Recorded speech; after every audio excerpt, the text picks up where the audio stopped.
சந்தோஷமாக இருக்கும் போதோ கோபமாக இருக்கும் போதோ எந்த வாக்கும் கொடுக்கக்கூடாதுன்னு சொல்லுவாங்க, கேள்விப்பட்டிருக்கீங்களா?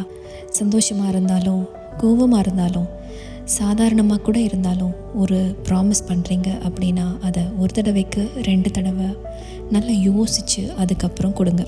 நம்மள பல பேர் யாராவது ஒருத்தர் உதவி அப்படின்னு வந்துட்டா அவங்களுக்கு ஆமாம் இல்லை அப்படின்னு ஒரு பதிலை சொல்லாமல் பார்க்கலாம், முயற்சி பண்ணுறேன் அப்படின்னு நம்ம சொல்லிடுறோம். அது தப்பில்லை. நம்மளால் அந்த உதவியை செய்ய முடியுமோ முடியாதோ, முகத்துக்கு நேராக இல்லைன்னு சொல்ல முடியாது அப்படிங்கிற காரணத்தினால முயற்சி பண்ணுறோம் அப்படின்னு சொல்லிடுறோம். சில சமயம் நிஜமாகவே முயற்சியும் பண்ணுறோம். ஆனால் நம்மக்கிட்ட உதவி கேட்டவங்க நம்ம கண்டிப்பாக அவங்களுக்கு ஏதாவது பண்ணிடுவோம் அப்படிங்கிற நம்பிக்கையில் இருப்பாங்க. அடுத்தவங்களுக்கு கொடுத்த ப்ராமிஸ் போகட்டும், நீங்கள் உங்களுக்கு எத்தனை தடவை ப்ராமிஸ் பண்ணியிருக்கீங்க? அதை எத்தனை தடவை காப்பாற்றிருக்கீங்க? ஒரு ப்ராமிஸ் பண்ணும்போது அதை காப்பாற்றாமல் போகிறப்ப நீங்கள் இழக்கிறது உங்கள் மேலே வச்சுருக்க நம்பிக்கையை. இன்றைக்கு நாள் 24. இன்றைய தலைப்பு கொடுத்த வாக்கை காப்பாற்றுவது. ஒரு வாக்கு கொடுத்துட்டு அதை நீங்கள் காப்பாற்றாமல் போகும்போது உங்கள் மேலே இருக்கிற மரியாதையை நீங்கள் இழக்கிறீங்க, குற்ற உணர்ச்சிக்கு ஆளாக்கப்படுறீங்க, உங்களுக்கு உங்கள் மேலேயே சுயமரியாதை இல்லாமல் போயிடும்.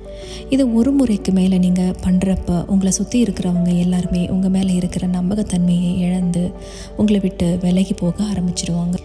பின்விளைவுகளை தெரியாமல் நீங்கள் கொடுக்குற நம்பிக்கை அதை காப்பாற்றாமல் போகிறப்ப உங்களுக்கு அது பிரச்சனையை கொடுக்குதோ இல்லையோ, அதோட விளைவுகளை பற்றி நீங்கள் யோசிக்கிறீங்களோ இல்லையோ, அடுத்தவங்க வாழ்க்கையில் அது பெரிய அளவில் பாதிப்புகளை ஏற்படுத்தலாம்.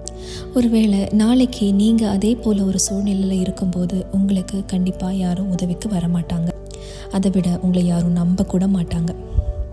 இன்றைக்கு இருந்து யாருக்குமே ஒரு வாக்கு கொடுக்குறீங்க அப்படின்னா ஒரு நிமிஷம் நின்று நிதானமாக யோசித்து அதுக்கப்புறம் வாக்கு கொடுங்க. வாக்கு கொடுத்தா கண்டிப்பாக அதை நிறைவேற்ற முயற்சி பண்ணுங்கள். கோபத்துலேயோ சந்தோஷத்துலேயோ வாக்கு கொடுக்குறத தவிர்த்துருங்க. ஒரு ப்ராமிஸ் அப்படிங்கிறது ஒரு கடன் மாதிரி. அந்த கடனை நீங்கள் காப்பாற்றாமல் போகும்போது அந்த கடனுக்கான வட்டிக்கும் நீங்கள் தான் பதில் சொல்ல வேண்டியிருக்கும்.